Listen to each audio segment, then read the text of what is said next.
Oh, you want me to do the chess? I got you. Welcome to chess, ladies and gentlemen. Man, I appreciate you guys very much for stopping by. So as you guys know, we do have the Champions Chess Tour Finals going on, and it is round 2. So I went ahead and grabbed the game Wesley versus Lake Quang Liêm, and this is the game 2 out of round 2. And so, of course, all my people coming from the Philippines, I will say mabuhay to you. Salamat. I appreciate you guys very much for stopping by, as always. Anybody who is coming from Vietnam, I will say Jiao Mui Nui and Camon Ben. I appreciate you guys very much for stopping by as well. But, man, if you guys are ready to go, son, let's take a look and see what we got for this game, homie. So we got the move D4. We got knight to F6, C4, all standard stuff, E6. And then we do have the move knight to C3, and then we have bishop to B4. And, of course, as you guys know, when you are pushing pawns in the opening of a game, generally what you're wanting to do is get this really beautiful pawn center. Sometimes you have a C pawn, sometimes you have an F pawn, just kind of however you want to do. You're trying to control as much of the center of the board as possible. So black doesn't want to let you do that. So they're going to go bishop to B4. And as you guys can see now, it is impossible to push E4 because, oops, knight takes E4. And then you're like, dude, I just lost the pawn for no reason. Exactly. You just lost the pawn for no reason. One of the ways that white does try to kind of stall out a little bit longer to kind of see what black is wanting to try to do, they might go knight to F3 and, you know, kind of wait it out. Or they might also go G3, just kind of like not committing the knight to C3 immediately. And then, I mean, of course, if the check comes, you can kind of block with bishop to D2. You know, it kind of just comes down to preference. Some people really, really don't like that pin, so they don't like to allow that to happen. But that is what we do see. We do see the move E3. We got castles by black, bishop to D3. And we have, as you guys are aware, probably the Nimzo-Indian defense. It's like one of the most famous defenses in all of chess. Everybody be like, you play the Nimzo? I'll play the Nimzo. Anyways, it's up there, homie. And this is actually known as the bishop attack. Probably because, you know, white is dreaming of, you know, attacking this H7 pawn. Maybe this knight moves and the queen, you know, might just drop into H5, and then black forgets that they don't need to get checkmated and get checkmated on H7. And everybody shakes hands and goes home. But that's beginner level stuff. That's not what you're doing. You're going to play better than that. Excuse me. So we do see the move D5. We got pawn taking D5, pawn taking D5, and then we do have the move A3. And white's saying, bro, I don't like your bishop right there, homie, so do something with it, son. So we do see bishop back to D6. We got queen to C2. You know, like I said, this is kind of, you know, this is a bishop attack. So we're like, hey, man, you know, let's tie this knight down to the protection of this pawn. And, you know, we don't really particularly want to go G6 because you're going to make some dark square weaknesses around your king. So, you know, we're not playing any of that. So we do see the move B6. And then we actually see the novelty of the game early enough. Knight G to E2, move 9. So in a Nimzo-Indian, I was actually really surprised that this is the novelty of the game. Because, I mean, the Nimzo-Indian, I mean, this is like a very heavily played opening. So you would have kind of think that somebody would have done this at some point already. But nah, man. It is the novelty. And of course, as you guys probably guessed it, C5. You know, white has this somewhat nice center here. So, you know, you got to try to break that down some. Try to make it a little bit even. You know, black is actually doing pretty well in this situation. We do see castles by white. And we got C4. Black is basically like, you know what, forget your bishop attack, homie. So, you know, we really only have one option, and that's bishop to F5. So, you know, we're not really worried about the queen, you know, the bishop taking and the queen taking. I mean, that kind of activates our queen a little bit, you know, so, you know, we're good. We do see the move knight to C6. We got the move F3. It can be a little bit troublesome for this knight to drop down in here, especially in, like, you know, a nice central square like this. Also, getting the knight out of the way does free the queen up to kind of come in here, and you guys can kind of see so far, I mean, black has a little something going on over here. It is mostly due to the fact that this knight is actually kind of placed in somewhat of a weird square because you really kind of want it on F3 because it protects, you know, all the infiltration of the queen and things like that a little bit better. So, you know, you gotta kind of be careful when you go the knight G to E2s and knight G to E7 type situations. So that is why we see the move F3. Rook goes over to E8. We do see the king going over to H1, and this is just trying to be extra safe. There's not really, I mean, it definitely was a move, but it's not any particular reason why you go king to H1. You're just basically tucking your king further away from, you know, which you can kind of see as some danger. And so we just see king to H1. Bishop does go back to F8. We see bishop taking C8, rook taking C8, bishop going to D2. You know, something I want to kind of point out to you guys. So you guys notice that the bar is pretty heavily in black's favor. And I mean, maybe things might look kind of like even. You're like, well, why is black better than white? I mean, they have the same pieces pretty much. you know, like, isn't it pretty much dead even? Well, this is what you want to try to look at. Number one, black actually has a little bit more space than white does. So basically, you know, you see this pawn right here, right? It is definitely in like white's kitchen. You have this pawn here, but more importantly, something that you will actually see coming up later in the game is black actually has the ability to outpost one of their knights into black's position, deep in the position right here. And you will see that come up later on in the game.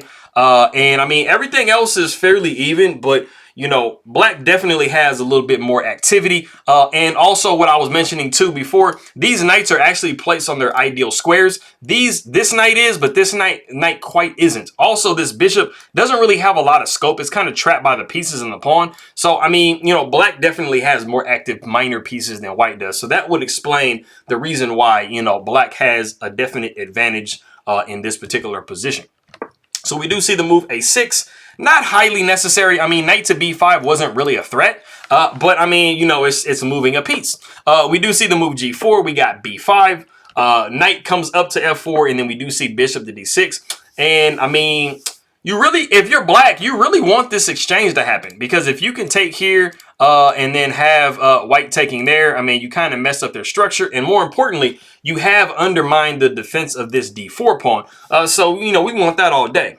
So white actually goes back knight to g2, and I'm not going to even lie to you. This knight back to g2 does look kind of weird if you think about it. Hold on. Man. Okay. Sorry. I mean, it was kind of weird on E2, but it's even more weird on G2 because, I mean, it's kind of weird to have that knight fianchetto. It might come back to haunt you at some point in the game. Hopefully you can kind of activate it and get in onto like a little bit of a better square. But anyways, we do see the move b4, and this is getting into the situation that I was mentioning before. As I said, black definitely has a better position than white, and they actually have a nice initiative, and you can feel that when you see black starting to make real threats. So pawn going down to b4 automatically is attacking this knight. Pawn takes b4, knight takes b4. Now we have knocked the queen out of where, you know, where she's at right now.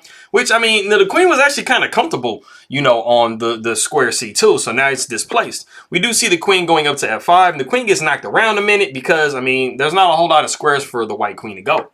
We do see the move g6. Queen goes to g5. And then we see rook over to b8. Something else I want to notice is what I want to mention as well. You know, black has both of their rooks activated on what are half open files right now. So, I mean, their rooks are definitely a lot better, you know, than white's rooks. This rook really isn't doing much. This rook, you can make a claim for this rook. I mean, attacking this pawn way up here. But black definitely has the more active rook. So that's why you're seeing the position look just a little bit better and better for black.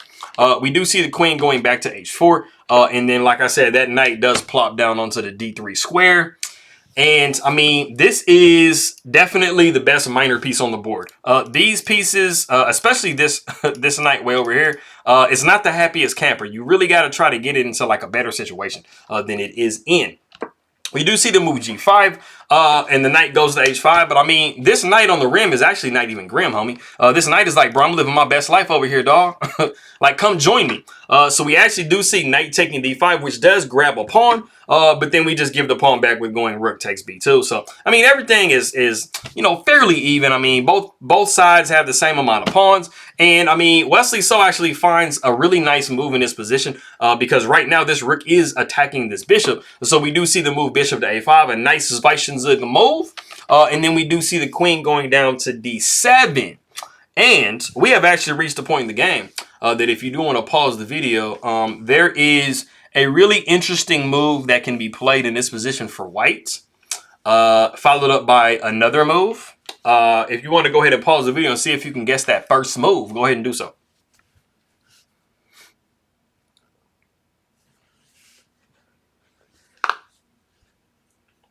Okay, cool. So I think maybe there's some people that actually saw this. So, I mean, just from a visual perspective, you can actually see that there is a fork on this square between the bishop, or between the king, the rook, and the queen, right? The problem is this knight is just kind of in the way. It's literally the one, it's like defending that square, right? So what can we try to do about it? Actually capture it. So if you guessed the move, queen takes h5, you would be absolutely correct. Because you are removing the defender of this f6 square. And of course, if black obliges you by taking back, you would be completely winning the game after knight takes f6 with check. So this was an absolutely killer move that was actually, unfortunately, not found in the game. And we allowed another move to go forward. And it drastically changed the situation. After the move queen came to d7, we actually saw the move bishop to c3.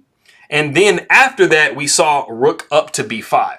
Now, the major difference in the situation now is queen taking h5 is actually the best move in the position, but it doesn't have the same bite as it did before. If you take on h5 now, you would actually be interposing the move rook takes d5 first, and then the queen would have to, the queen would have to retreat simply because now you don't have the knight to do the fork. So you can see that the rook coming up to b5 was like a beautiful defensive move because, I mean, Quang Liêm could have like retreated it anywhere, but he decided, hey, I'm gonna retreat it with some attacks. So like I always tell you guys, when you are attacked on one of your pieces, try to retreat it to a very active square instead of just moving it all the way back to wherever, because rook going back to b5 was a beautiful move, because like I showed you right here, I mean, taking this knight doesn't have the same oomph behind it. So going back to what we actually had in the game, like I said, rook came to b4. We did see e4 coming. But Liêm just says, bro, you know what? I'm going to do it anyway.